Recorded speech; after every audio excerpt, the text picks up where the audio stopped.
অন্তর্বর্তী সরকারের প্রধান উপদেষ্টা ডক্টর ইউনূসের সঙ্গে বিএনপি মহাসচিব মির্জা ফখরুল ইসলাম কেন জাতিসংঘে গেলেন তা নিয়ে প্রশ্ন তুলেছেন দলটির চেয়ারপারসনের সাবেক উপদেষ্টা অ্যাডভোকেট ফজলুর রহমান। একটি জাতীয় দৈনিকে দেওয়া সাক্ষাৎকারে তিনি বলেন, বিএনপি মহাসচিব সহ রাজনীতিকদের যুক্তরাষ্ট্র সফর মানুষ ভালোভাবে নিচ্ছে না। তার ভাষায়, 1 বছর আগে ইউনূসের যে সুনাম ছিল তা এখন নেই। তিনি এখন সবচেয়ে তলানিতে আছেন, আর এই তলানির দুর্নাম কেন বিএনপি নেবে? তিনি আরো প্রশ্ন তোলেন, জামায়াতের আমির কিংবা মহাসচিব তো যাননি, তাহলে বিএনপি মহাসচিব কেন যাবেন? RICL TMX, যুগের পর যুগ স্থাপনা থাকে মজবুত।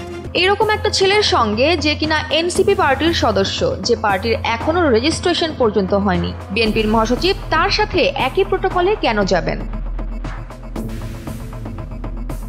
ফজলুর রহমানের মতে, মানুষ এখন ভাবছে বিএনপি এতটাই অসহায় হয়ে গেছে যে এখন জাতিসংঘে না গেলে যেন একদম ক্ষমতায় আসা যাবে না। কিন্তু রাজনীতিতে সঠিক সময়ে সঠিক সিদ্ধান্ত নিতে পারাই হলো সবচেয়ে বড় জিনিস।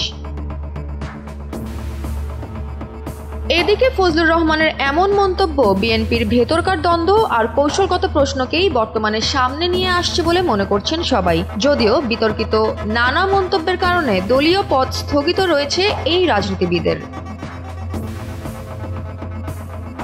জয়া হাসান, NPB।